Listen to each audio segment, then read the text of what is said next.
Welcome to World Eagle Television Networks, where we bring you quality news to your doorstep. We'll be talking about what Professor Wole Soyinka has got to say to Buhari. He blasted Buhari saying, "You are so incompetent. You were a mistake made by the Nigerian citizens in disguise." Ladies and gentlemen, let's listen to what Professor Wole Soyinka has got to say about the president Buhari and about the current state of things and the fuel hike. In a moment, we'll be right back.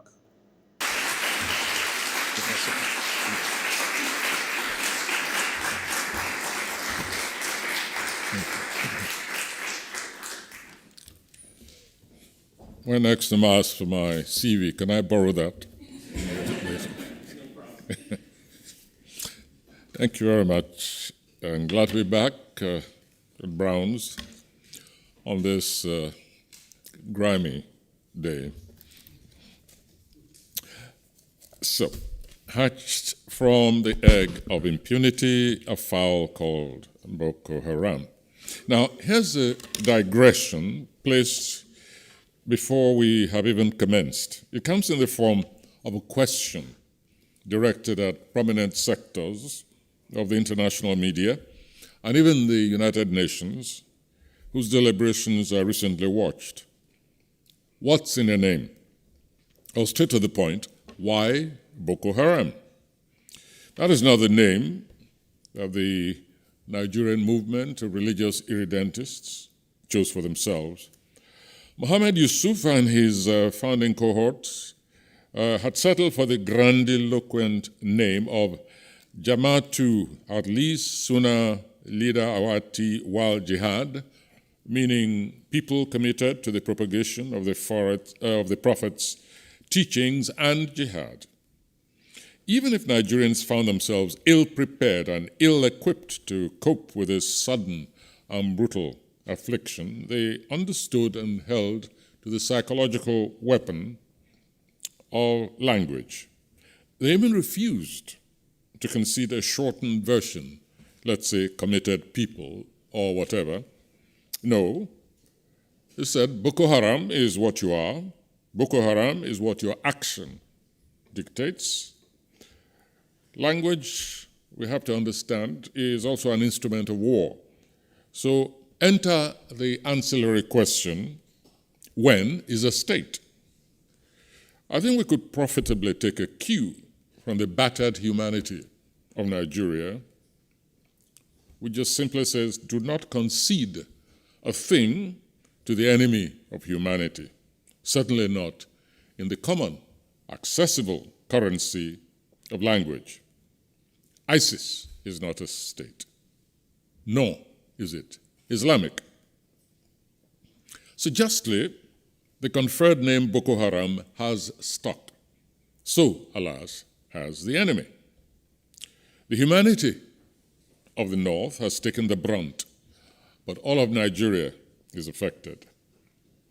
The populace is still trying to puzzle out how we ever came to such a pass. Unfortunately, many people give scant attention to the intellectual antecedents, ideological antecedents, and evolving, continuing purpose of movements like Boko Haram, especially the descent of religious belief into such brutality. Many cannot even recall the pronouncement of one Sheikh Abubakar Gumi, which went straight to the heart of his Islamic renewal agenda. He said, at one stage, a Christian president for Nigeria, that'll happen over my dead body. Again, it was the same cleric and scholar who blurted out the famous words, Christianity is nothing, a declaration to which I owed the inspiration of one of my public lectures at the University of Ibadan in the late 70s, which I entitled The Credo of Nothing and the Being of Nothingness. Those who attempt to trace the antecedents of Boko Haram tend to place it at some date that shortchanges actuality, and thus they court the danger of becoming content with just a physical containment of a malaise with deep roots. I shall probably be liable on the same charge, since I have no intention of going all the way back to the beginning of the Wahhabist movement in Saudi Arabia. For our purposes, however, as these involve a colonial enclave that bears the name Nigeria, Sheikh Gumi and his statements are a good timeline as any to begin serious inquiry into the phenomenon. Gumi was, of course, a totally different breed from Yusuf or Shekau, his successor. Gumi was a relentless debater and polemicist. For someone capable of such an extreme utterance as Christianity is nothing, he could still be counted something of a progressive. For instance, he believed in female education and the promotion of their electoral rights. What matters is that this cleric created, both directly and indirectly, a sizable and committed followership. His hard, uncompromising pronouncements on national politics also affected the attitude of a number of national leaders in crucial positions, social development, foreign policy, etc., but education most especially, thus paving the way for religious indoctrination over and beyond even the reaches of the madrasas, those Islamic schools where the foot soldiers of today's Boko Haram were nurtured. Gumi cast his long and wide influence, directly and covertly, over the nation's educational structures that were supposed to be national in character and presumably secular. The infiltration of Nigerian educational system also produced some of the current acknowledged godfathers of Boko Haram, even as it primed some of the future ideological propagators and actual midwives of the benighted movement. The extent of Gumi's influence in national affairs can be gauged by the following extract from a recent paper by a senator, a lawyer, at a Lagos symposium. He said, Gumi spearheaded the neo-Salafi Islamic reform for about 40 years, challenging what he believed were the Brotherhood's un-Islamic innovations, Bida, sponsoring the upgrading of modern Islamic education and insisting on the need to fully implement Sharia law at all levels in Nigeria. Gumi's exposure to the neo-Salafist groups like the Muslim Brotherhood of Egypt had an impact on him. He was a strong advocate for increasing Muslim women access to education and their participation, as I said earlier, in electoral politics. He also translated the Quran into Hausa. Sheikh Gumi was an equally effective organizer. From his own biography, Where I Stand, comes the following extract, a glimpse into his post-independence activities and a revelation of his powers of mobilization and influence at the very pinnacle of Nigeria's policymakers and executors. Note that the Sardauna who's mentioned in this extract I'm about to read was the same Sardauna of Sokoto, who was the first premier of the northern region of Nigeria, which was amalgamated with the south in 1914. And the Sardauna also claimed direct descent from the noted jihadist Uthman Danfodio. Danfodio was also a remarkable figure in Nigerian history who had once sworn to dip the Quran into the Atlantic, that is, march all the way down south of present-day Nigeria, Islamizing the nation all the way, and by force of arms.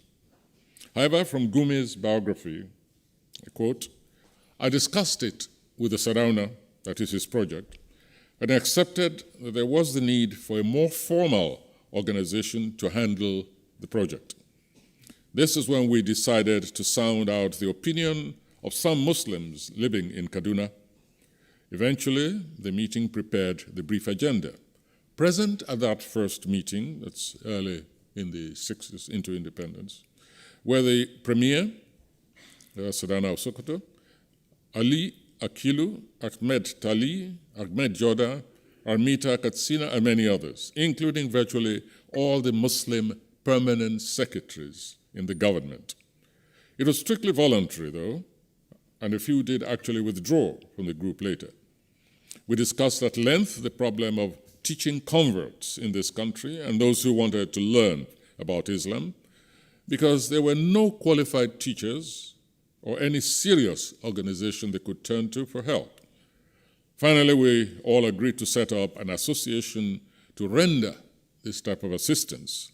Malam Abu Bakr Imam suggested that it should also include our objective, so it was better to call it Jamatu Nasril Islam, to which we all agreed. Now, this was the level of ideological pedigree to which Muhammad Yusuf and his gang aspired. However, the people let the latter understand that just as a fowl may be feathered, it is not the same as a contemplative owl. The name Boko Haram has stuck, so alas, have they. The irony is that leaders among these latter progeny were products of the very system that they were indoctrinated to despise, in the North most conspicuously. And so they came to view the state as an enemy of Islam that must be destroyed.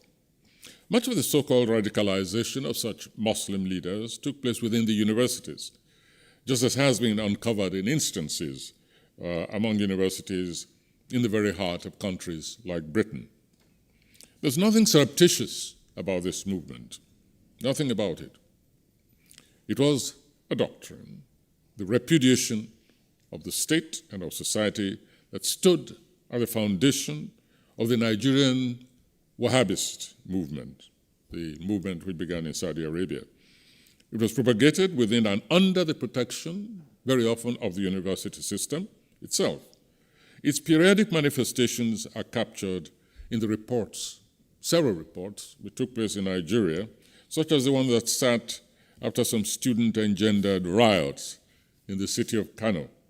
An extract from that report paints the picture and delivers its intrinsic warning, alas, only partially heeded. I quote, "On the 29th September 1980, MSS, that's the Muslim Student Society which emerged from this movement, in ABU, that's the Ahmadu Bello University, destroyed many alcoholic drinks at a kiosk on the campus. The most militant of the MSS members would appear to be its deputy chairman, named Ibrahim El-Zakzaki, who was expelled from the ABU Zaria on the 14th December 1979 for his role in fomenting MSS unrest on the campus. El-Zakzaki was the brain behind a demonstration in Zaria by MSS members on 4th May 1980, when 10 busloads of the members drove around the city with the following inscriptions on the buses: "Down with the Nigerian Constitution, Islam only." On 20th August 1980, El-Zakzaki was reported to be circulating in the northern states with pamphlets captioned Fadakawa Ga Muslimi Nigeria, which means calling on Muslims in Nigeria, in which he condemned the Nigerian constitution for being anti-Islamic, called for an Islamic revolution, and urged Islamic students to rise against the federal government. He also demanded the recognition of the Sharia law. El-Zakzaki is reported to have visited on several occasions, and he recently returned from Iran, where he was said to have received training in planning and executing student unrest. Now, these are the early actualizing forces, the earliest organized actualizing forces of Gumi's Christianity is nothing. There were arrests, even some members of a trial, but it did not take long for El-Zakzaki and his followers to be back in circulation. We must make it clear, however, that violent though Gumi's language was, and provocative in the extreme in a multi-religious nation, both in his writings and preaching for Islamic renewal, it is not recorded anywhere that he was an advocate of actual violence against the state or against unbelievers. I'm not sufficiently knowledgeable, nor is it of any relevance to this discourse, to track the movement of the various schools of Islamic thought in contention, fought for supremacy among themselves, especially during the immediate post-independence period. My interest has mostly lain within the phenomenon of insidious enslavement, by which I mean that compulsive temper of a part of society to soften up the rest for eventual outright subjugation, resorting where necessary to the shock tactics of unanticipated violence, confining the privilege of choice to their limited coterie to the exclusion of others, and building up a protective carapace around themselves, no matter with what material, secular, theocratic, or simply cultic, like the military or ethnic, in order to render themselves and their methods unanswerable to the rest, no matter the degree of criminality or outrage. Because renewal is a common feature of most religions, and Islam is no exception. Those who are interested in the internal schisms within Islam, however, will discover that the more pacific, non-political side of Islam, as represented by the mystic temper of Sufism, for instance, has been prominently in deadly conflict with the rest, as generally identified, let's say, with the Shiites, the Sunnis, the Wahhabis, and others. The most aggressive tend to be the most conservative, whose interpretation of renewal has always favored a return to basics, quote, or simply call it fundamentalism. The geography of catchment for this latter tendency in Nigeria appears to have centered among the Kanuri in northern Nigeria, largely through the preaching of one Sheikh Ismaila Idris bin Zakaria, a sympathizer, if not exactly a formal disciple of Sheikh Gumi. Gumi's influence was at its peak in the years that followed independence, fostered by the title of Grand Vizier of northern Nigeria.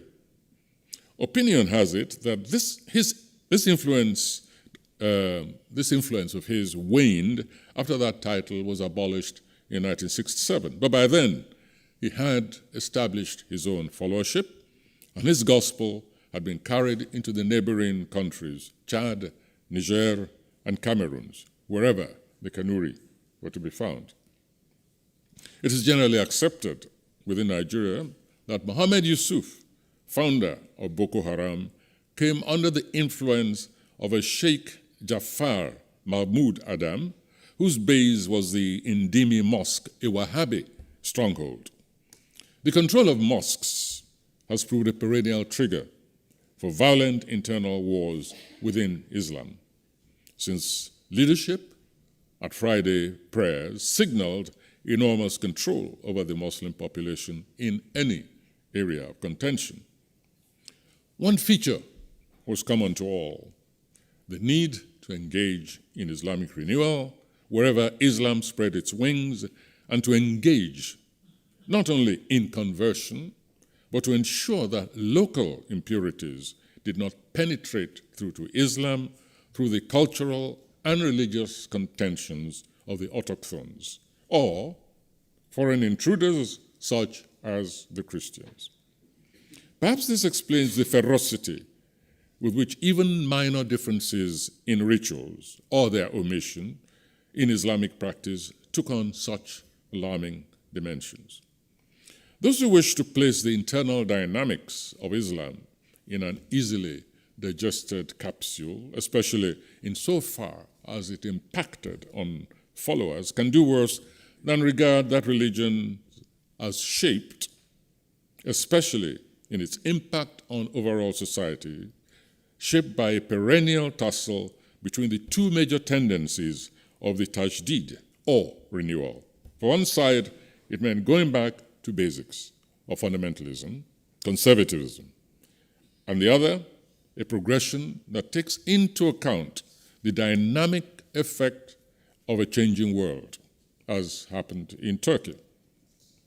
Sheikh Gumi's international recognition in 1987 as laureate of King Faisal's foundation belonged to the former category of Islamic renewal, the conservative tendency, with, of course, some minor attributions.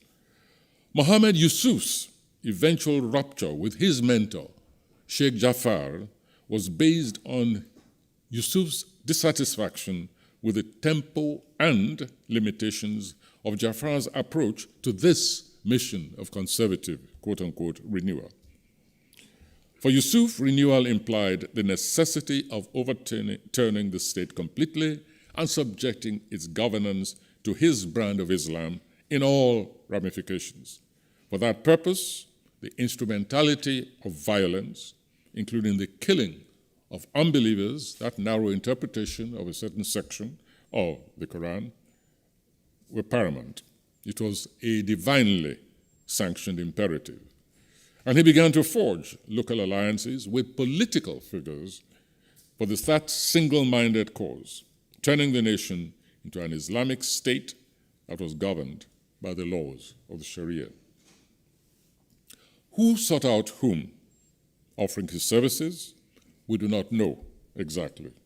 And let me mention that the following account is vigorously denied by the survivor of that unholy alliance, even as recently as 2 weeks ago, when voices, including myself, joined in exposing such individuals, especially one in particular, an ex-governor, and demanding his arrest and trial. He denies the charges.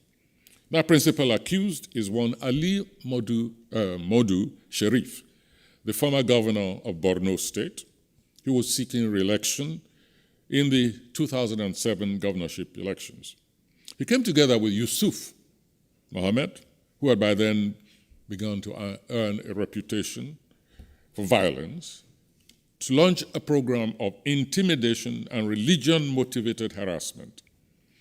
Yusuf's mentor, whom I mentioned earlier, Jafar, the preacher at Ndimi Mosque, tried to rein him in, to get him to sever his involvement in partisan politics. He failed, and the two parted company. In the end, Jafar also paid with his life, assassinated in his mosque, as he prepared to denounce Yusuf during his Friday sermons. It was too late. Creating a state within this state had already become an obsession with Yusuf as he moved to attack and take over police stations and also other state institutions. Within civic society, attacks on non-Islamic institutions had commenced, especially the far-flung churches. Boko Haram began to live up to its designation. Western education is anathema, the book is profanity. The targeting of learning institutions became more and more ruthless and systematic. First, it was tertiary institutions like universities and colleges. Christian chapels in universities were attacked during service, then threats followed by arson to the institutions themselves. The University of Maiduguri in Borno State was attacked and eventually closed down. There was no shortage of public warnings, demands for urgent action. Boko Haram was still weak, sporadic, and disorganized. Its arsenal largely homemade, its targets random. In a lecture at the University of Calabar, I drew the attention of the government to the example of President Lyndon Johnson, who mobilized the National Guard of the nation to escort one black girl to school. If such affirmative action could be taken in a country that was still largely racist, I urged, there was no reason why a nation like Nigeria, survivor of a brutal civil war, accorded plaudits, honed and toned in several United Nations peace missions, I could not see why such a nation could not pick up the gauntlet and protect its institutions, especially at that stage. The reign of impunity had begun, however. Eye on elections. The reluctance to offend a religious section of the populace, some of whose influential leaders were clearly, at the very least, sympathetic to the Boko Haram rampage. Escalation of atrocities became routine. Boko Haram was no longer settled in the peripheries of society, but was infiltrating, settling in villages and towns. It was developing a network of spies. Safe houses were being established in the heart of the cities, and the tactics of hostage-taking, which was begun, by the way, by a different kind of movement, the MEND in the oil-producing areas, that tactics was also adopted by Boko Haram. Learning institutions remained primary targets, from kindergarten to tertiary institutions. A boarding house in the College of Technology in Kaduna was invaded at night. The attackers came armed with a list from which they began to call out names, clearly supplied from within. In ones and twos and threes, those listed, all non-Muslims, were called out, shot, knifed, clobbered to death. Throats were routinely slit. Yes, at that stage, the victims were virtually non-Muslims. That stage soon passed. The mission of renewal required that even Muslims be seen to conform to Yusuf's narrow vision of a pure Islam. Thus, earlier immunity through mere religious affirmation dissipated in the frenzy of killings. Among those who rejoiced at those increasing bouts of religious cleansing are those who later became casualties, as the mesh of impurity became narrower and narrower, and the politics of terror assumed supremacy over any catechisms of affirmation. Many erstwhile collaborators in the activities of Boko Haram, young and old, of whatever religious persuasion, have today become victims of terror. Indeed, their ranks have leapfrogged those of infidels in the statistics of casualties. They become prime targets. Their leaders, those who unleashed the monstrosity on society today, seek protection of that same state whose very existence they once professed to despise, since the state was infidel. Some of them, notable names, current, have become card-carrying members of the ruling party of infidels, both for self-protection and to earn immunity from prosecution. However, they still claim to have followership, and so they are considered assets for coming elections. A desperate state with an eye on election time welcomes them with open arms, no matter how elbow-deep their arms are in the sump of innocent blood. Such are the wages of impunity. General Buhari, a controversial former head of state, whose rule, together with his deputy, is sometimes referred to as the reign of the Iron Duo, has lately and unbelievably become a passionate and active advocate for and participant in the democratic process. He has stood for presidency 4 times already, and is apparently, or 3 times, and is apparently gearing up for another bout. In one of his recent interviews, he was asked the question that is paramount on the minds of all Nigerians and certainly preoccupies many external observers. He was asked, what are your plans for dealing with Boko Haram if you succeed in being elected? His reply has become consistent of late, unsparing in condemnation. Boko Haram, he declares, was a creation of the culture of impunity. If severe and instant action had been taken against the perpetrators of those crimes, it would not have become the problem it is today. Reinforcing that position, this dour, born-again Democrat stressed, I quote, when this question of Boko Haram started, I'm sure it was on record that the first statement I made about 18 months ago, I said, no religion advocates what is happening. So basically, it is no case of religion. It is neither ethnic. When they kill children in schools in the Northeast, they kill teachers, they burn churches, they burn mosques, they burn motor parks, they burn markets. Where is religion there? Where is ethnicity there?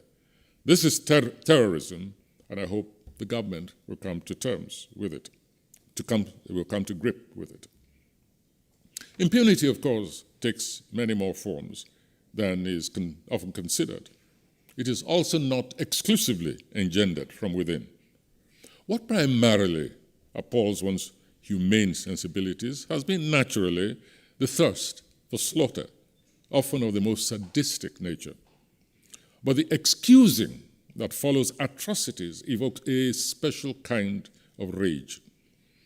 It is useful to recall in this connection the butchery that followed the attempted visit of a German evangelist, one Dr. Bunker, in northern Nigeria a few decades ago, even before the appearance and activities of Boko Haram. But within the same orbit of Sheikh Gumi's magisterial pronouncement, Christianity is nothing. The intensity of one's rage at the killings, including of children in schools, becomes subdued under the construction of an enabling environment of impunity through the pronouncements of a school of external liberal observers, ever ready to accept the inexcusable. We heard statements like, Reverend Bonke has been provocative. Why did he take his Christian mission to the north, knowing that this was a predominantly Muslim region? Only an insensitive person would do that.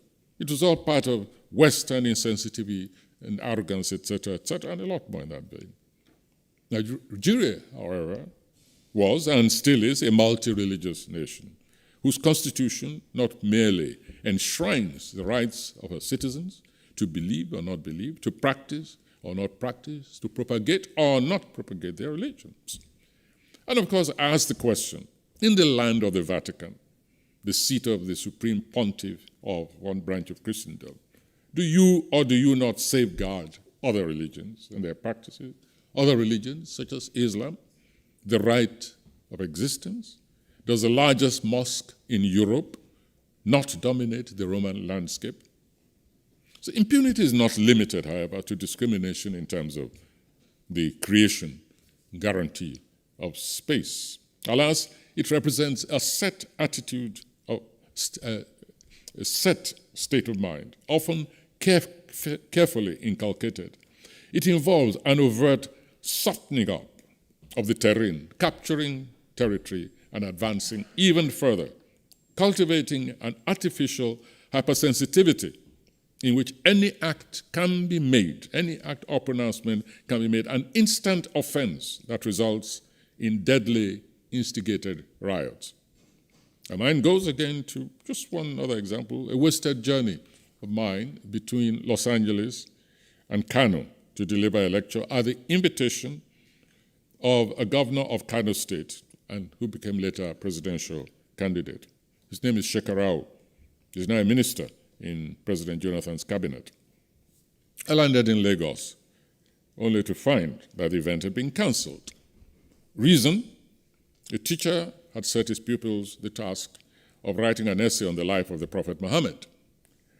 One of those pupils had gone further and accompanied his essay with a portrait, envisioning what the Prophet must have looked like.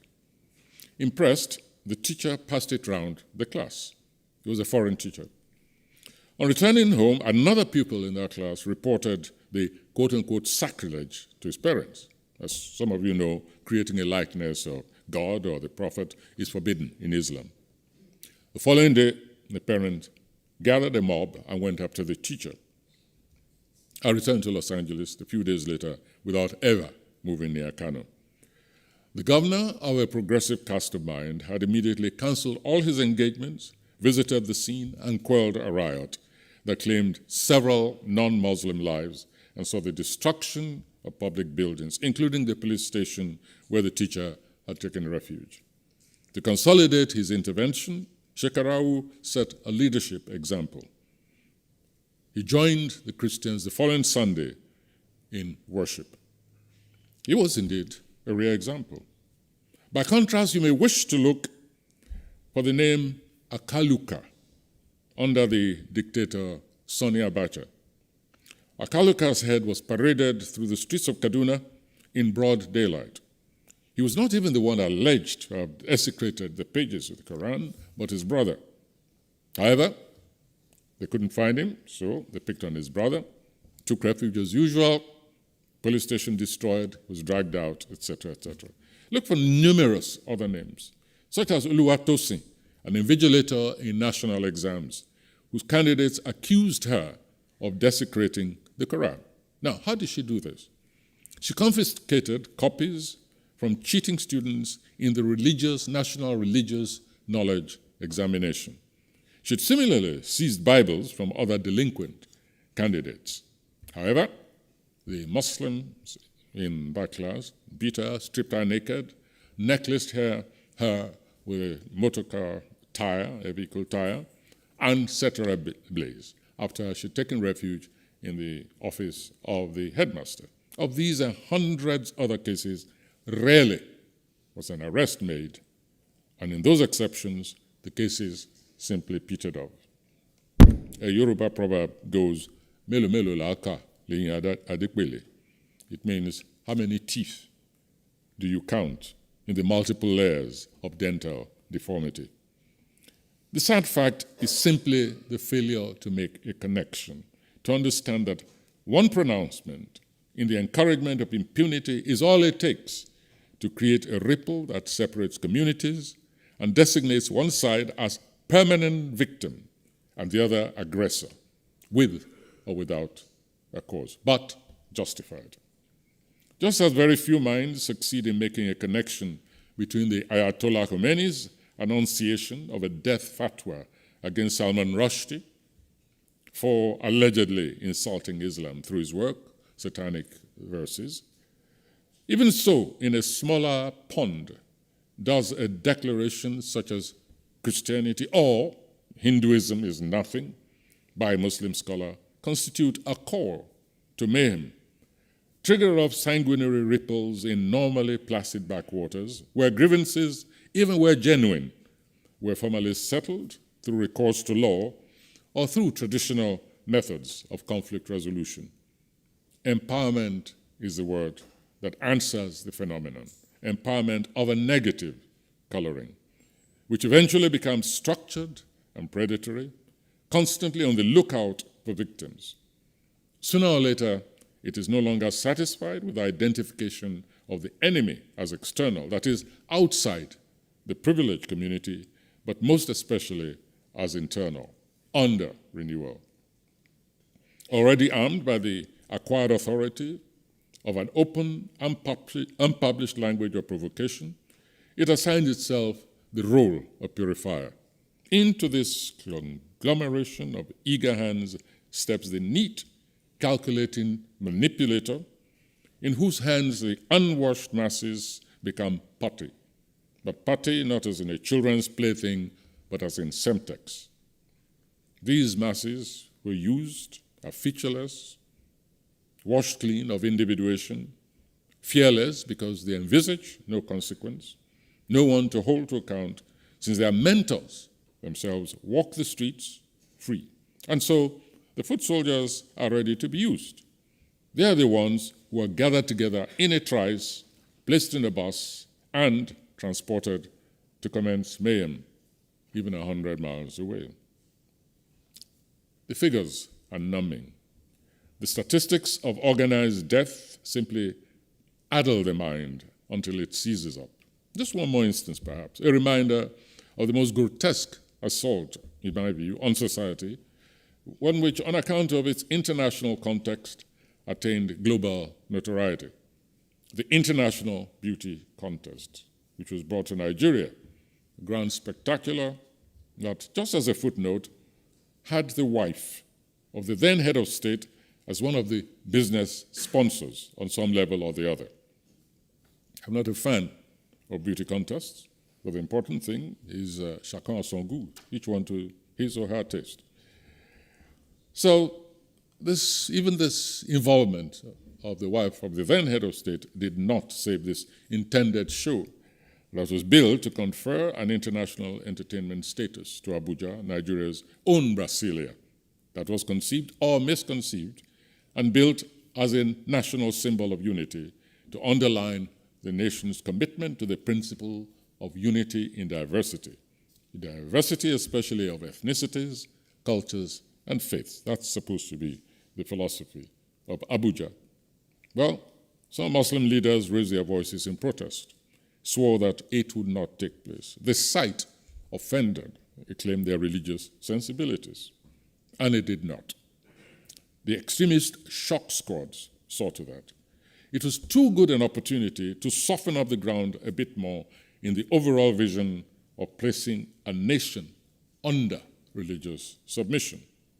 The raiders came from outside, organized by the fanatical leaders. Over 400 people lost their lives in the capital city of Abuja, the seat of government. The most popular markets in Garki, the commercial sector, were gutted, goods destroyed, millions. Nation's capital was placed under siege. No one, to the best of my knowledge, till today, was ever placed on trial. As usual, the event was not without the rationalization by the cultural guardians of Africa's pristine existence, which must not be polluted. Comments, aping of decadent Western lifestyles, beauty contests. This is where it all leads. No one is surprised. I was obliged to educate such voices on the existence of beauty parades in African pre-colonial societies, including even what I refer to as the male peacock rituals, where men parade themselves and dance in courtship rituals with an audience of marriageable females. And then who could have forgotten so soon, perhaps, just when the nation was dying, the assault was dying down, the nation was licking its wounds, a female journalist expressed her disgust at the wanton killings. In the unlucky words, "What's all the fuss about? Why the hypocrisy? If Prophet Muhammad were alive, he would have taken one or more of these beauties to wife," which I thought was a compliment to Prophet Muhammad's aesthetic tastes.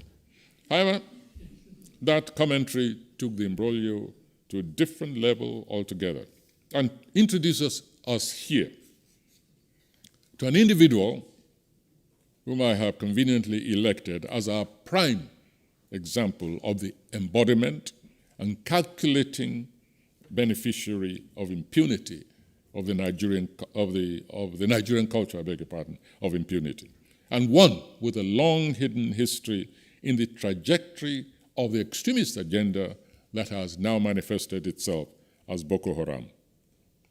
The comment by the journalist declared the governor of a northern state, Zamfara, his deputy, if we must be specific, the substantive governor being away at the time, that declaration, that comment, aside of this young journalist was a capital offense.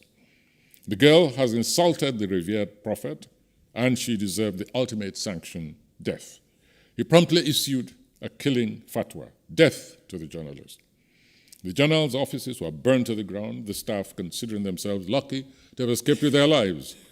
The substantive governor could not wait to reinforce the sentence the moment he touched ground, and he pronounced that it was the duty of any Muslim, anywhere, to track down and kill this journalist. Of course, this was accompanied by a number of sympathy bonfires and casual to organize slaughters in various parts of the Islamic North. This criminal incitement to murder was followed by a visit of appeasement to the Muslim stronghold institutions and leaders of the North by the then Nigerian head of state. Not a word of rebuke of the incendiary and homicidal statements of that governor by the central government. Not a reminder that as custodian of Nigeria's laws and constitution, he could not stand aside and let the crime of incitement to murder of a citizen pass unchallenged. Now, Nigerian state governors enjoy constitutional immunity while in office, but not outside, once outside office. As some have learned to their cost, including one Ibori you might have heard of, the former governor of of Delta State, who in fact enjoyed his immunity to the extent that he defied the security. After he left office, he was sufficiently organized to stand off the security forces for a number of days, refused to submit to arrest, fled to Dubai, but eventually ended up in England, where the laws of money laundering did not extend to immunity as a national institution. Anyway, he was finally bundled, he was trapped in England, and is still enjoying the hospitality of Queen Elizabeth in one of the prisons over there.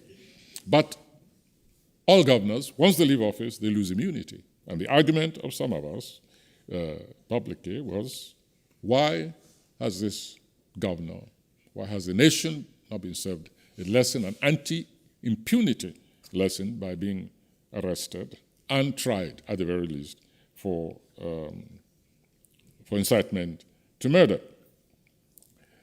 Such processes, when they are in office, we know, are fraught with complications, but once they leave office, there's absolutely no excuse. And if you want to capture, just in one single event, the comprehensive face, a comprehensive face of impunity in this Nigeria experience, all you have to do is visit the record of that ex-legislator, ex-governor and present senator, and his enjoyment of absolute protection, no matter what crime he committed, including pedophilia. A serial pedophiliac, this governor, ex-governor, and senator, his answer when he was accused of transporting, of not just pedophilia, but trans-border sex trade, because the laws of Egypt, from where he took his latest 11-year-old bride, actually protect underage children and forbid marriage at that non-puberty stage. And the existence of people like that governor, because of the political advantages derived by incumbents in office, especially at the center, this is what encouraged even the activities of Boko Haram at a very rudimentary stage. The ability to kill, to imprison, to turn, in fact, into sex slaves, innocent women without any effect, any response from the central government. Just another example.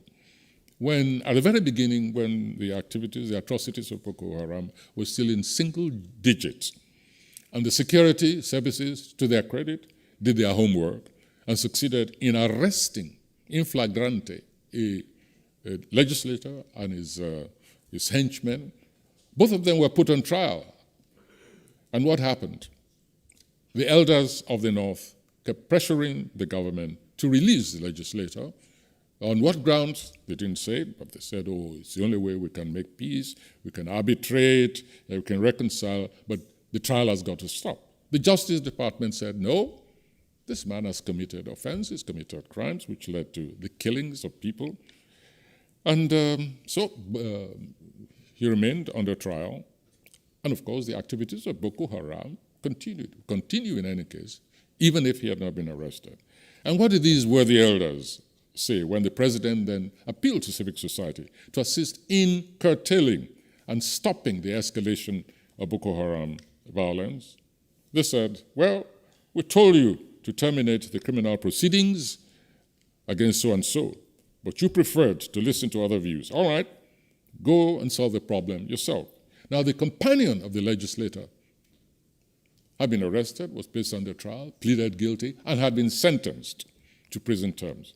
But the legislator, his trial was maintained on technical grounds, just delayed, just so that he could be freed. It was that statement was a derisive statement, implicit in self-indictment as accessories before and or after the fact. A declaration of tacit approval of actions that had destroyed lives and was strangulating society. Those elders extended their own charter of immunity to the terrorizing agents, extended their license to all comers to come and partake in the chalice of secret power.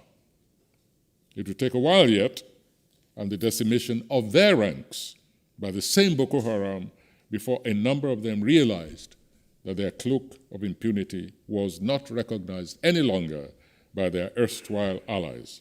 They began to seek protection under the state against the very protégés over whom they had now lost control. Now, there are always bits and pieces of events lost in the quiltwork of a people's history, fragments that seem insignificant at the time, but contribute to obtaining a full and clear picture of how a people come to be where they are. It's a pity that they're often lost forever. However, here is one, just a little one, for whatever value it may have for grasping the mythology of trends and the reality, for grasping the patterns, the cumulative process that leads very often to nation disaster. Among the various viable dates that are often touted as the birth date of Boko Haram in Nigeria is the date on which one of the Nigerian states unilaterally declared itself an Islamic theocracy within what is constitutionally a secular nation, or, as some of them prefer to say, a multi-religious nation.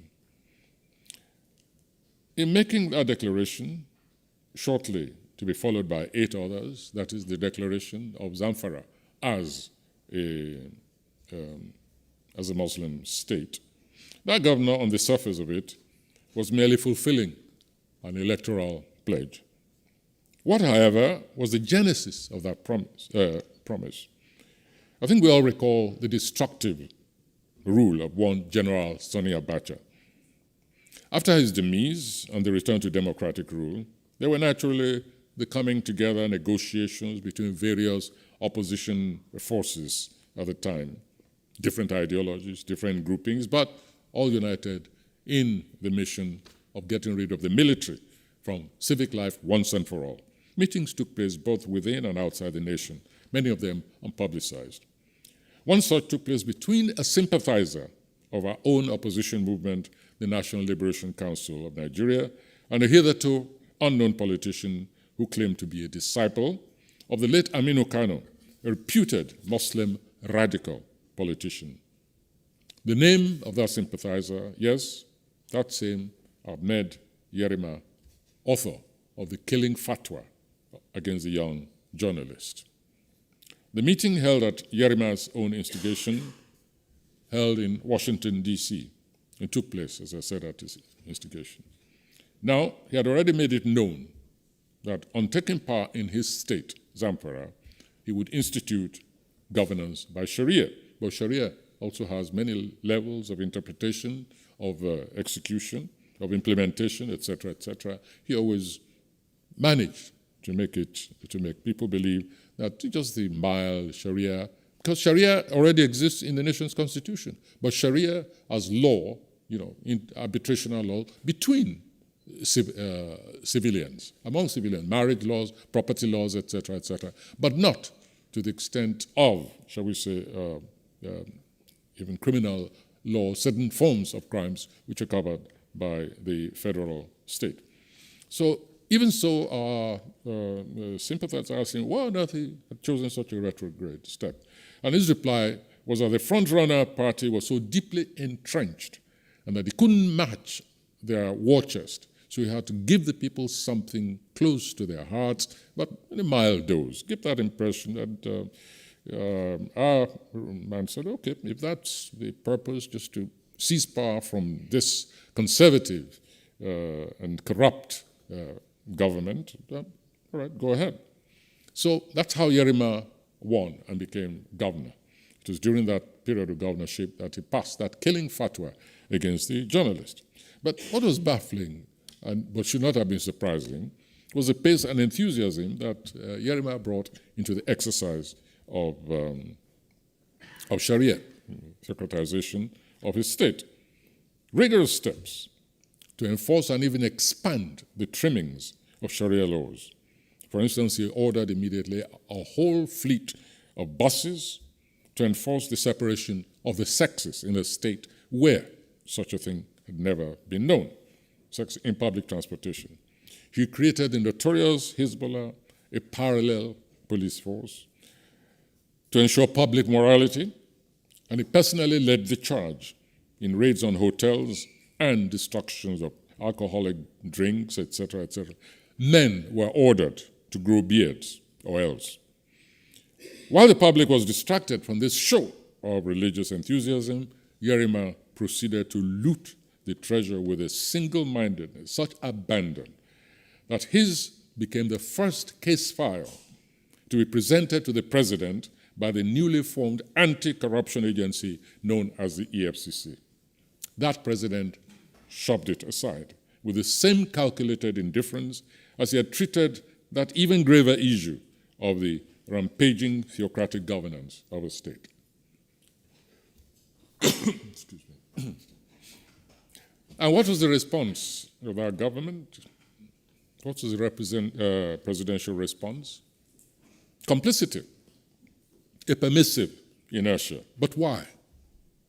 Why was he indifferent to the findings even of a commission, anti-corruption commission that he himself had set up? Why did he push the files aside and say, no, go in that other direction. There's more crime there, more corruption. Leave that, I can handle Zamfara and Yerima. Well, he, at the time, his name is Olusegun Obasanjo, he was planning an unconstitutional third term. He was planning to change the constitution in order to serve a third term in office. And he needed allies, he needed governors. And so he allowed that extreme theocratization to take place, just as he allowed that same governor to declare a citizen wanted dead or alive. The files, according to the testimony of Ribadu himself, who's a young man who I know very well, and with whom I collaborated on certain levels in his mission, he himself has declared, he has apologized, in fact, in saying that his commission was used, that he himself had been used. His enthusiasm as an anti-corruption czar had been used and compromised by the politics of the time. When Yerima was challenged, for instance, for his cross-border transportation of a sex object, underage sex object, what did he say? He said, I'm a Muslim and follow only the dictates of the Quran. What the Quran mandates me to do, I do. What it does not, I do not. Nowhere does the Quran forbid me to marry an 11-year-old girl. And he added, for good measure, a reminder that the Prophet Muhammad espoused the 9-year-old Aisha. Thus, he was only following the example of the Holy Prophet. The opposition, Muslim leaders and scholars included, pointed out that the Prophet only espoused the underage girl but did not consummate the marriage. Whereas Yerima, from all that could be deduced, did so. Now, Yerima, after leaving office, had become a senator, a lawmaker. The laws which he was flouting at the time were laws passed by the Nigerian legislation. The Quran, he said, is superior to any man-made constitution. It's not these claims we're talking about. It is the protection, the acceptance of such claims in a multi-religious state with a constitution which is very clear on what can be done, what is legal or illegal. The story, however, is not ended. And I earnestly stress that we're not really speaking here of any one individual. No, we're talking about subterranean currents which existed in society and which were ignored until they turned into a torrent that threatened to sweep away the very foundations of society. We must not underestimate, of course, the genuine grievances which movements have against society, against corrupt governance, for instance. A very real, near quantifiable reality of alienation that stems from economic disparities, the lack of social opportunities, marginalization, arrogance, wealth, exhibition, ostentatious living, etc., etc. We cannot underestimate the bitterness of the marginalized, the impoverished, to whom existence becomes meaningless and can only be dignified by one last gesture against society, one last self-destructive gesture, which is what produces, in some cases, the suicide bomber. The incantation of remedial action through social measures is obviously more than mere incantation. It's a necessity. It's a reminder that social justice remains incomplete without penetration through some very lamentable beginnings. But we must always differentiate between, on the one hand, let us say, even Osama bin Laden's transcendental flash, his moment of truth, that eventually evolved into delusions of omnipotence, grandeur, but at the same time distinguish between even the genuineness of Muslim, Islamic, or religious conviction of any kind and the opportunistic aspects whose perpetrators are ready to inflict any damage on society, either to protect their own criminality or to acquire power and dominate the environment. We are all endangered when, as in the case of Boko Haram, we encounter reductionist salves, such as Boko Haram commenced life when its leader was extrajudicially killed, something we've been hearing so often. Graduating, as has been the case, to this was a peaceful group of religious practitioners which only asked to be left on its own to worship Allah on its own until its leader was set upon and killed. Suddenly, forgotten in the revisionist school are the proud exploits of leadership of Boko Haram, Yusuf and the others.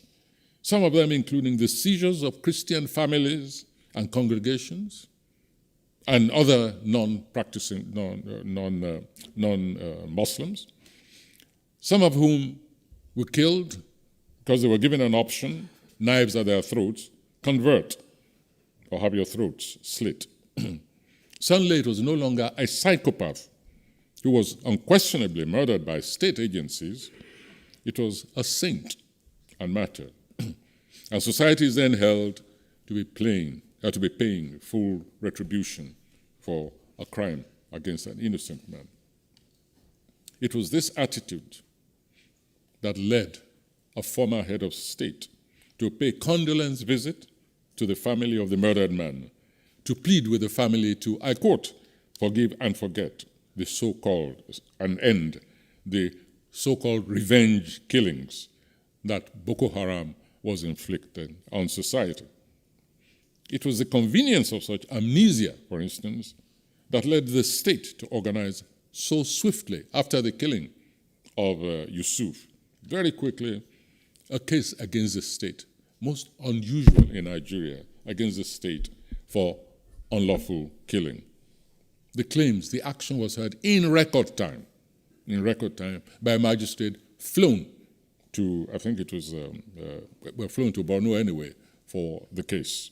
Damages were awarded. The check was prepared in record time. The check was taken to the family of Boko Haram by high-placed government officials, hoping that the payment of how many millions would stop a movement that had such fundamental a history that goes all the way back to the beginnings of independence and whose leaders were thoroughly committed in the movement of a program to change the very face of a nation. The fostering of the culture of impunity, as we've said, is not always internal, and it's not always malign. Sometimes it is well meant, but it remains nonetheless dangerous and lamentable, especially with external interventionists. The interventionists very often lack the in-depth and holistic knowledge of the affected terrain, its history, long-term history, the sociologies also of the parties in conflict. Such interventionists witness only the eruption. They totally miss the accumulation of undercurrents. That such porters of good intentions only end up acting against the interests of the assailed human community is totally lost on them. That they protect, in the end, the interests of the powerful against the powerless, the exploiters against the exploited, the bullies against the helpless, the conniving against the naive. These are prospects which they refuse to consider. They forget that the state is not always the Goliath of internal conflicts, nor the assailants, the Davids. In any case, it is the humanity that gets clobbered to a pulp when there are conflicts of certain levels. From the glib assurances of what a people who are already prone under the ruthlessness of tyranny can tolerate, such interventionists move to an unintended, indeed an unconscious allegiance to the side of power in various forms. The language changes, but the effect remains the same. All the way from the horror days of the Idi Amins, the Bokasas, the Mobutu Sese Sekos, and now to the entrenchment of the borderless forces of religion-inspired terrorism. Their position seems to be summed up as, don't touch the bullies. You may end up worsening the condition of the victims. We had the same statement, the same sentiment during the anti-apartheid states. But this position only gives joy, predictably, to the aggressors, and of course starves the victims of that assistance, which, given the sometimes critical factor of timing, may have stemmed the tide of enemy at a yet manageable state.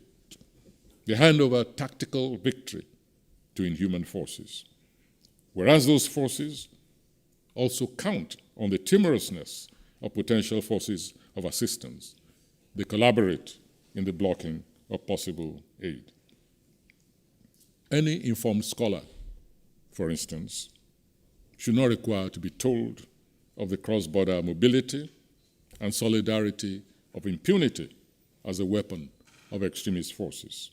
A time when any neophyte of history should be able to accurately divine the inevitable expansionism of even locally brewed movements of terror and its flow into the international arena is not the time. It's not the time for some groups of scholars to write letters to potential aid of salvation for people, write letters, let's say, to the US Department, that certain movements should not be declared international terrorist organizations, foreign terrorist organizations. The document which has inspired these comments I'm making was a document which was presented to the State Department by a group of scholars in the United States, pleading that the US should not declare Boko Haram a terrorist organization. That document was a study in speciousness, implicated outright permissiveness for the growth and expansion of Boko Haram. The arguments proffered are ranged against crucial moves towards effective choices in the strategic containment of this move, which now sometimes looks unstoppable. Now, I do not dispute that in that document, I'll read some sections of it in a moment, I do not dispute that some of the arguments espoused there are valid. I do not deny that the authors of the letter do admit the viciousness of the enemy. My protest concern is directed at the implicitly enabling summation of their position. Enabling, that is, to the villains of the piece.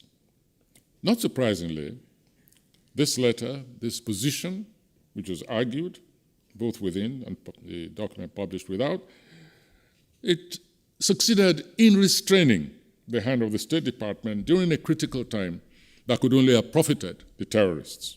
It gave them time to regroup, consolidate their own external alliances, and exploit lines of recruitment and refurbishment, which arguably sapped the morale of both government and the immediate victims.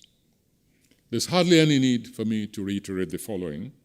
The will of governance to resist a threat to its people should not depend on whether or not a toxic movement is declared a terrorist organization by a foreign government. My concern is simply to stress the necessity of tracking tributaries, the contributions to the armory of impunity that is enjoyed by the enemies of humanity. We're not dealing here with just a ragtag bunch of casual incendiaries and suicide bombers. No, we're dealing with a product of sophisticated minds, schooled not only in Islamic disciplines, but experienced in foreign diplomacy and the analysis of foreign policies. Here's an excerpt from the appeal. I quote, "As scholars with a special interest in Nigeria and broad expertise on African politics, we're writing to urge that you do not designate Boko Haram a foreign terrorist organization. We are acutely aware of the horrific violence perpetrated by Boko Haram, including attacks on both Muslims and Christians in Nigeria, whether government officials or civilian targets. We share your concern about the impact of extremist violence of Nigeria's democratic progress and security in general. However, an FTO designation would internationalize Boko Haram, legitimize abuse by Nigeria's security services, limit the State Department's latitude in shaping a long-term strategy, and undermine the U.S. government's ability to receive effective, independent analysis from the religion," and so on and so forth. This letter would internationalize Boko Haram. Boko Haram has been internationalized ages before. Abused by security forces. What of U.S. records in foreign lands, internally, abuses of civilians by security forces? Sometimes when I read a letter like this, I wonder whether Boko Haram, in fact, has succeeded in infiltrating even U.S. society and their intellectuals. I just do not. Internationalization, Boko Haram may have begun as a locally brewed movement, but definitely over the past 3-4 years, no one can say that it's not internationalized. And so many other arguments into which I don't wish to dwell. Some of these scholars are even friends of mine. We've been together in the line of fire against dictatorship, abuse of human rights. They understand the internal workings of a civil society like Nigeria. They know that Nigerians themselves are the first to decry abuse and excesses of security forces. Baja, the name of that village in the northern village, for instance, this was Nigeria's internal organization, civil rights organization, that decried excessive force used by the military before it even came to external knowledge. And so to succeed that abuse takes place in Nigeria, full stop, nothing happens within Nigeria. It's a very patronizing attitude towards the complexity of Nigerian society. I don't want you to go into this because I don't want it to seem that I'm pleading a case of the government. No, I'm pleading a case of the people and saying that foreign organizations, even if they share the same ideology, should be very careful about the position they take and their presentation of the internal network of pros and cons which take place in Nigeria in difficult situations. Finally, we end on our elected pointer to the territory of impunity and the histories that are sometimes hidden we met this man, as I told you, during the struggle against Abacha. And here was an individual who was supposed to be a disciple of a respected radical politician from the North, who turned out, in fact, to have a history, a very long history, of the various participation and membership of the forces that have bred the final, the apogee, if you like, of Sheikh Gumi's philosophy of Christianity is nothing, Islam is all. I quote from the testimony of a former ambassador, a 4-year-old veteran of Nigeria's Foreign Service, Ambassador Dada, his name is, who served in several Islamic nations and retired quite recently. He was interviewed, and his interview was published in the Nigerian media. This is what he said. At that time also, Sonny Yerima, the former governor of Zamfara State, was in Sudan for 2 weeks and underwent indoctrination.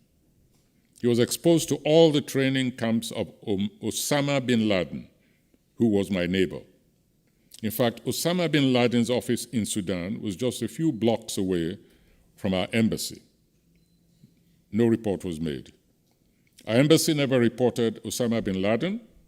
In addition to having his headquarters in Sudan, Osama bin Laden also had many firms and industries which he only used as a facade, because he was actually using those firms as training camps for Al-Qaeda. Among his trainees were many Nigerians from the north. They would leave Nigeria as if they were going to study, but were at the training camps of Osama bin Laden. I got wind of all these things and told them, but my reports were dismissed. It was a policy of see nothing, say nothing, because they were working for Muslims. They were not able to draw the line between Arabization and Islamization. What Sudan was practicing was both Arabization and Islamization, which led to the breakaway of the South from the North. That was the dangerous part of it, which was also my major concern. In fact, that was the main concern of Mo Ibrahim, the richest Sudanese. That's why it pained him seriously up till now that Sudan must not have divided just because of religion. And it's one of the reasons why he established the Mo Ibrahim Prize. That is the motive behind the prize. Up till today, the man is still pained. So is the nation called Nigeria pained. So are its citizens. So are the families of the 250 abducted children brought together, most conveniently, for mass enslavement. The stakes have risen as the ever-present Boko Haram, sunken in Algeria, resurfaces in northern Nigeria, dislodged in Somalia, erupts in Mali. Has anyone visited Niger lately? Does anyone read signs at all? Same agenda, only different vestments and names under careful management, but with clear evidence of a creeping Wahhabism. Well, fortunately, all is not bleak. The world appears to have woken to the universal menace of a virulent, fanatic disposition that merely hides under the cloak of a religious propagation. That's where I agree with our General Buhari. And even the true Islamic nations ultimately acknowledge the danger to their very existence of a Frankenstein that has run amok, has appropriated their identity in global recognition, and daily violate their own scriptures. It is a sad, belated awakening. However, somewhere among the hadiths, even of the Prophet Muhammad, I'm sure there is a surah that reads, "It is never too late to return to the path of truth." Of course, that opens up another debate altogether. Just what is truth? Is it truth as per Boko Haram, or is it truth as per the Tieno Boka, the sage of Bandiagara in Mali, who says, there's your truth, there's my truth, and there is the truth. Thank you very much.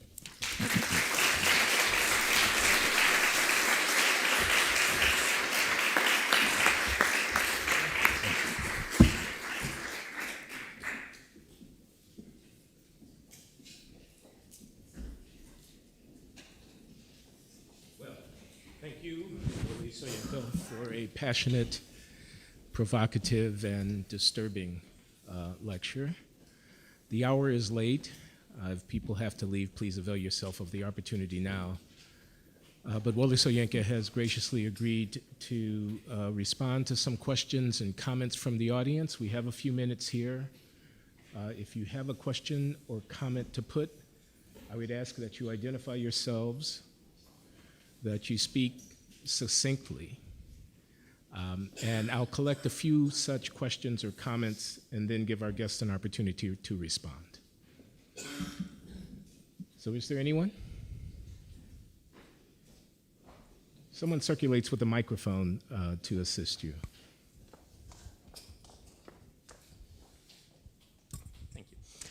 Thank you for that presentation, sir. I'm David Burbach from the Naval War College, Newport, Rhode Island. And I was wondering, in addition to declaring Boko Haram as a foreign terrorist organization, what else could the United States do to help Nigeria with this threat in terms of any sort of either security, military assistance, or politically? What could the United States do to contribute to resolving the problem? Do you want to respond now or collect a few more? It's up to you. Yeah, okay. Whichever method you want. Yeah, but I'll have to take note. My memory is not as good as you want. Then why don't you respond to that question? Okay. The first thing is that there's a dilemma involved, we know, for nations, not just the United States, for nations which have obtained a certain powerful and sometimes notorious status in world affairs. That dilemma exists. One which doesn't want to be conspicuous, doesn't want to be to seem to teleguide what happens elsewhere. But I think there comes a situation where even the greatest cynics and critics recognize the fact that a problem is no longer local, even if it ever was. The difference is those who are bold enough or just don't give a damn, and who say we won't wait for it until it festers, until we now have to use greater energy, greater resources to stem it. France is very much one of those nations. That's why France, for instance, was able to intervene, together with the approval of African nations who followed almost immediately, ECOWAS and so on, and stem the tide in Mali. The United States was not involved in that movement whatsoever. And I think the wisdom is just to avoid unilateral action, to collaborate with both the affected areas, the other forces, units in the areas, organizations like Africa Union, ECOWAS, ECOMOG, etc., as is happening now, where we have the Islamic nations participating in stemming a certain menace. Beyond that, I have no other recommendation except for that the United States should recognize itself as just another nation which simply has more resources to expend in directions of danger to humanity. Collaborate, and of course, don't recolonize. Don't recolonize. That above all. Another question?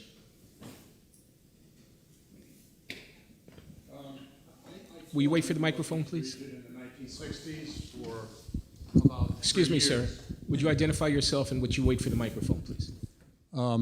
I was a secondary school teacher in the Northeast region for about 3 years in the 1960s, and I recall that most of my students felt that they were more or less left behind by the government and that there had been very few efforts to create jobs in the area or do much development. And I even now have read that these same conditions exist. And I'm wondering if you could comment on what the government might be able to do in the way of peaceful development, economic development, to try to discourage people from joining organizations like this, which there seems to be a great attraction, at least, in bringing people into these organizations. Yeah. Quick summary, I told you I have problems. I see. I missed most of those. So I believe the question here has to do with the role that government policy promoting development might play in mitigating some of the problems that you were describing in your lecture. Did I say that correctly? The mitigation of those problems. Through You development. said you taught through somewhere. development. You gave the example of a state where you were, and I didn't catch it, the name. Did you? At the time, it was Sardona Province. Sadana Province. That's right. And okay. Mubi was the town. In Mubi. Mubi. Yes, in Sadana Province. Yes, Sardana the former Sadana Province. Yeah. Again, as I hope I try to outline, the leadership, whether we're talking of a religious, a community, an ethnic community, where the leadership is an intelligent leadership and it's not alienated from the people, there isn't too much of a problem. There is conflict, yes, but the conflict is resolved. As in the case of Sadana, I'm very glad you mentioned that. Sadana was a very intelligent leader. If he was a fanatic at all, he kept it well hidden. In terms of renewal of a religion, for instance, as long as that aspect of renewal, that movement towards renewal, that ensuring that there's no marginalization for a community or belief, all that just requires intelligent management and arbitration. I don't know that a country like the United States can intervene in that level of internal management, or should. I don't think so. It is when the conflicts are exacerbated by extremist preachers, and it becomes an issue of regional security that not just the United States, but even the nations in that area who will realize that it's in their interest to resolve and to arbitrate all those conflicts. They become the primary stakeholders and therefore should be the primary interventionists. I don't think that the United States, I keep saying United Nations, well, it acts sometimes like the United Nations, should be the primary movers. It should actually act the role of a strong nation, wise nation, and friendly to all sides. Primary intervention, I stress, begins from internal to the immediate region, as been taking place in Somalia, for instance. The forces in Somalia are largely African forces. And for me, that's the way it should be. Asking for help outside, fine. But not primary intervention, that is really what really causes the resentment when former allies become complete antagonists. I hope that I didn't get a full thrust of the question, but I hope that touches on the answer. Anyone else?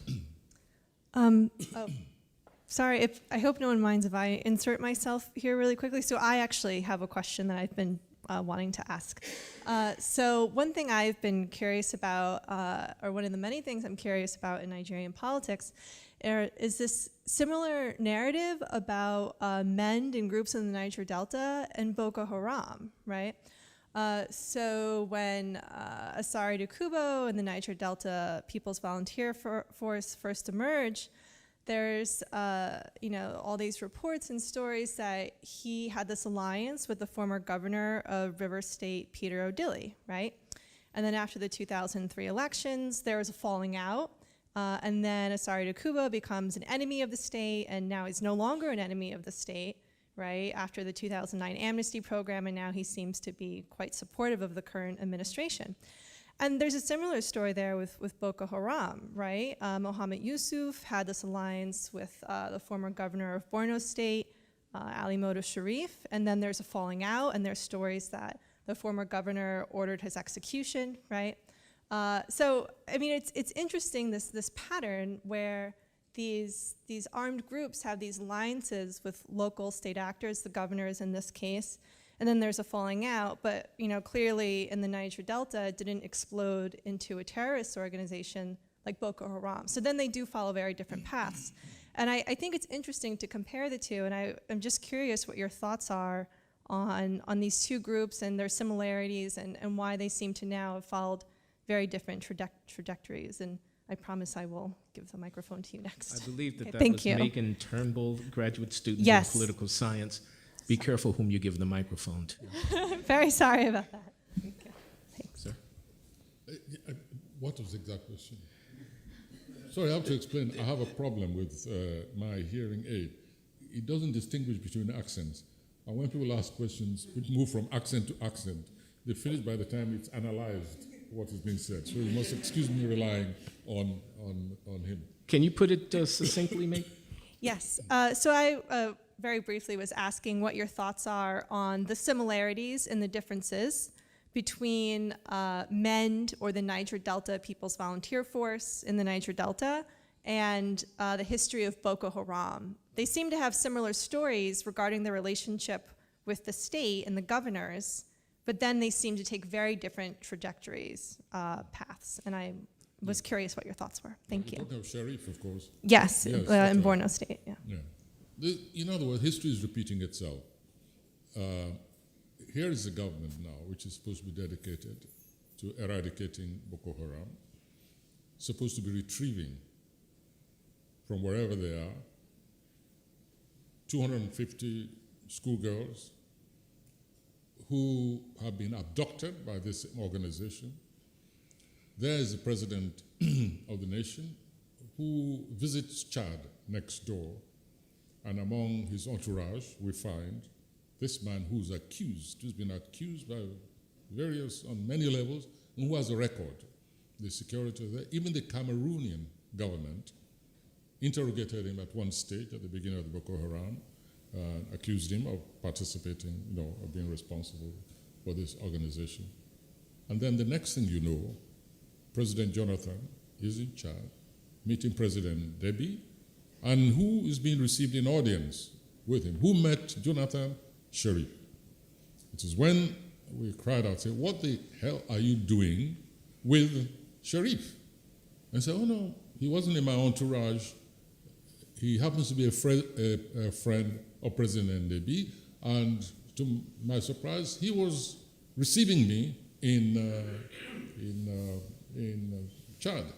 And I asked the question, you mean you are, as president, not capable of saying to Deby, either him or me, I cannot be seen in public with this character. But no, you sit with him in audience, the photograph is there all over the place. How can any nation take us seriously that we really mean to crush Boko Haram or retrieve the girls who've been, the humanity, not just the girls. Boko Haram has been, as you know, on a campaign of kidnapping, killing the men, and taking the women as sex slaves. This is what's been going on. And when you have a situation which is as penetrative, evilly penetrative as that, in an entity over which you preside as chairman or chief, how much more as president of a modern state, you allow yourself to be seen, to be compromised by somebody who's tainted in any way. It becomes very difficult for one to be seen with a Nigerian passport outside. That's the only comment I can make with the thrust of your question. Is there one final question then?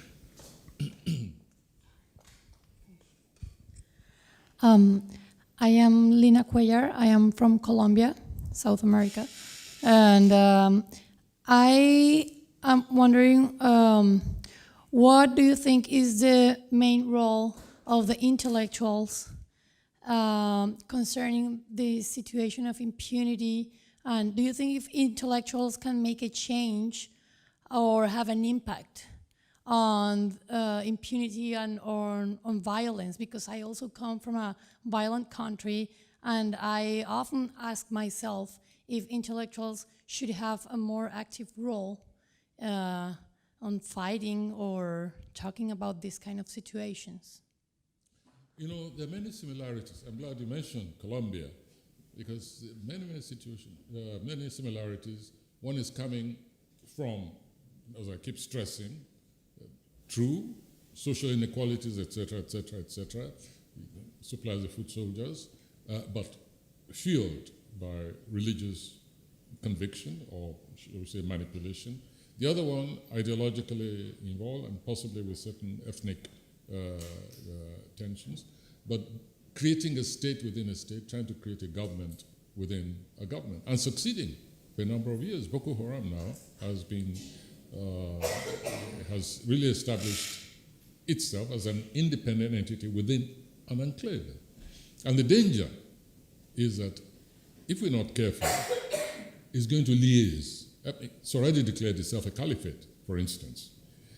If we're not careful, it's going to liaise with other forces in the Middle East and even in Europe. Fortunately for Colombia, I think very few people will be found who say that they approve of, shall we say, because the movement in Colombia has been tainted with with drug trafficking and so on. And very few nations will say we adopt, we sympathize with drug trafficking, whereas in the case of Nigeria, you have many nations which actually back Boko Haram because its activities conform to their vision of a unified religious estate. And so the results in physical terms are the same. Defiance of the state exists, not contempt for the state as such, for the structure of the state. As in the case of Nigeria, there is absolute contempt for the structure of the state. Unless, of course, it is a state recognized, defined by the constitution which is known as the Quran. So there are differences and there are similarities, at least in terms of effect. The methodology, the brutal methodology, the engagement of use of forcible recruitment in fighting the state, and so on and so forth. But ultimately, it has to do with the definition of what the state should be. Even when a group says the state should be abolished completely, what they're really saying is our notion of the state is what should exist. And we're willing to fight to the death, sacrifice ourselves, sacrifice our peace, just for that vision, that utopia, which is defined either in a secular form or in a religious form. The results are exactly the same. Well, Joseph Kony. Excuse me. Yeah. She also asked about the role of intellectuals, of Nigerian intellectuals. Oh, sorry, I missed that completely. In counteracting this impunity. Yeah. The intellectuals in Nigeria, in the case of Boko Haram, I think are united. Very few Muslim intellectuals are left, I believe, which espouse the cause of Boko Haram. Even if at the beginning they were a mixture, for instance, of, shall we say, secular ideology, let's say Marxists. There are Marxists, for instance, who mix up this cocktail of secular ideology, of the revolutionary idea, who propagate the revolutionary idea, no matter through whose means. For instance, when we have the Maitasine in Nigeria, it's a prior violent sect of Islam, which also totally deplored the existence of modernism in contemporary society. And you had intellectuals who called themselves Marxists, who believed that, for instance, the Maitasine was the prelude to the creation of an egalitarian society. So intellectuals come in many forms, many breeds of intellectuals. But generally, I think today as I'm speaking, over Boko Haram, even whether they call themselves Marxists, they call themselves liberal politicians, liberal ideologists, or they call themselves progressive religionists, I think all the intellectuals are coming out and speaking against this phenomenon. Most of those who go regularly to the Bring Back the Girls campaign outside the seat of government are intellectuals. There's a unanimity between the intellectual class and the general, the workers' class, if you like, the working class, the proletariat, or the rural, the farming community. The problem which intellectuals have, and which perhaps should be urged on them, is to look out, to be on the lookout for what comes after. You can have alliances, short-term alliances, but you must not allow that to give joy and to give power, to allow reactionary power to consolidate itself simply because there's a common cause. It's not a dilemma as far as I'm concerned. It's possible, I think, to walk and chew gum at the same time, we can ally at this moment, but we should also, as intellectuals, be conscious of the fact that we are living under a very corrupt government. And that government should not be allowed to profit by the recognition of a common enemy, which must be defeated. It's a very delicate line to draw, but I think that is why intellectuals call themselves intellectuals.